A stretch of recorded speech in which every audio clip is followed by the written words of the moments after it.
Hey learners, welcome back to Edu Intern Voyage. Your learning journey starts.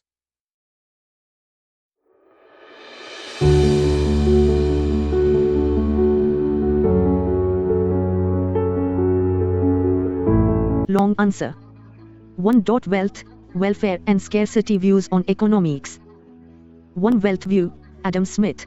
Adam Smith, the father of economics, defined economics as the study of the nature and causes of the wealth of nations. According to him, the primary focus of economics is the creation and accumulation of wealth. He emphasized production, exchange, trade and economic growth. Wealth was considered central because a wealthy nation could provide better living standards. However, critics argued that Smith's definition ignored human welfare and overemphasized material wealth. 2. Welfare view. Alfred Marshall. Marshall redefined economics as a study of mankind in the ordinary business of life. He focused on human welfare rather than wealth. Wealth was only a means to achieve welfare. Economics was concerned with how people earn and use income. Marshall included both material and non-material aspects of welfare. His approach made economics more socially relevant. Critics, however, argued that welfare is subjective and difficult to measure. 3. Scarcity view. Lionel Robbins. Lionel Robbins provided a more scientific definition by stating that economics is the science which studies human behavior as a relationship between unlimited wants and scarce means that have alternative uses. Robbins stressed scarcity, choice and opportunity cost. He said that economic problems arise because resources are limited. This definition broadened the scope of economics and made it applicable to all human behavior, not just wealth or welfare. Each view contributed significantly. Smith stressed growth, Marshall emphasized welfare, and Robbins focused on scarcity and choice. Together, these views shaped modern economics. 2. Basis of difference. Positive economics. Normative economics. 1. Meaning. Deals with facts and explains what is in the economy. Deals with opinions and explains what ought to be. 2. Nature. Objective and scientific. Subjective and value-based. 3. Basis. Based on actual data, facts and cause-effect relationships.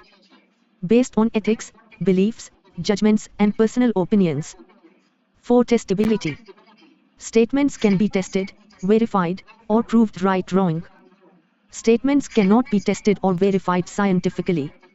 5. Purpose. To describe and explain economic phenomena. To prescribe solutions for economic problems. 6. Examples. Increase in price reduces demand. India's GDP grew by 6%. Government should reduce taxes. Poverty must be eliminated. 7. Approach. Descriptive and analytical in nature. Prescriptive and policy-oriented in nature. 8. Role in policy. Helps in understanding real economic conditions. Suggests what economic policy should be adopted. 9. Type of statements. Fact-based statements. Opinion-based statements. 10. Scope. Helps predict outcomes using facts and models. Helps design welfare-oriented policies. 11. Verification. Empirically measurable and testable. Cannot be measured or empirically verified. 12. Focus. Focus on cause-effect like price, demand, output. Focus on social welfare, equity, justice, fairness. 3. Definition. Nature and scope of business economics. Definition. According to Spencer and Siegelman, business economics refers to the integration of economic theory with business practice for the purpose of facilitating decision-making and forward planning. Nature. Business economics, also known as managerial economics, is the application of economic theories, tools, and techniques to business decision-making. It helps managers understand economic principles and use them to solve practical business problems. Business economics combines microeconomic analysis with business practices to guide production, pricing, investment, and risk management decisions. Scope. The scope of business economics is broad, covering various areas that directly influence business operations. One important area is demand analysis and forecasting, which helps firms estimate future sales and plan production accordingly. Production and cost analysis forms another important part, helping managers choose the best combination of inputs and control costs efficiently. Pricing decisions are also a key function, as firms must determine the right price that maximizes profit while remaining competitive. 4. Importance of business economics. The importance of business economics lies in its contribution to effective decision-making. It provides a scientific framework that helps managers take rational decisions rather than relying on guesswork.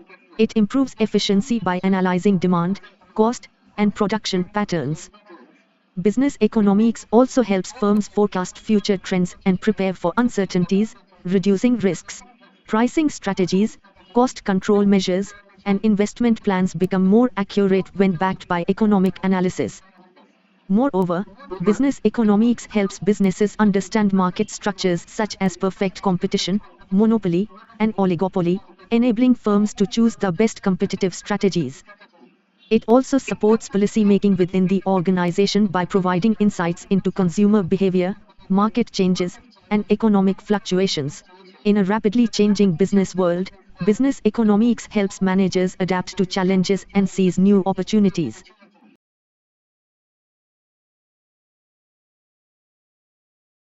In conclusion, business economics is essential for planning, organizing, and decision-making. It enables firms to use economic principles effectively to achieve efficiency, profitability, and long-term growth. 5. What is meant by Production Possibility Frontier, PPF? The Production Possibility Frontier, PPF, is an important economic tool that shows the maximum possible combinations of two goods that an economy can produce with available resources and technology.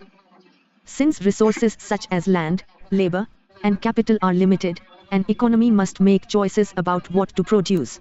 The PPF is a graphical representation of these choices and the concept of opportunity cost. The PPF curve slopes downward from left to right, indicating that to produce more of one good, the economy must give up producing some quantity of another good. This trade-off exists because resources are scarce and have alternative uses. Every point on the PPF represents full and efficient utilization of resources. If an economy is operating at any point inside the curve, it indicates underutilization or unemployment of resources. Conversely, points outside the curve are unattainable with existing resources. One of the key concepts illustrated by the PPF is opportunity cost. When an economy moves from one point on the curve to another, it sacrifices the output of one good in order to increase production of the other. The opportunity cost is shown by the amount of the other good foregone. As more of one good is produced, the opportunity cost usually increases, leading to a concave-shaped PPF. This happens because resources are not equally efficient in producing all goods. The PFF also demonstrates economic efficiency. Points on the curve represent efficient production, while points inside show inefficiency. The curve can shift outward due to factors such as improved technology, discovery of new resources, better education and training, or capital investment. When the PPF shifts outward, it indicates economic growth because the economy can produce more of both goods. The PPF is also used to explain important economic problems such as scarcity, choice, and allocation of resources. It helps policymakers analyze the best possible production combinations and understand the effects of changes in resource availability, technology, or population. In summary, the PPF is a vital economic model that illustrates scarcity, opportunity cost, efficiency, and economic growth. It helps economies understand production choices and use resources in the most efficient manner. If you are a BCom student who wants simple, clear, and reliable study content, subscribe to Edu Intern Voyage, like the videos, and start your learning journey today.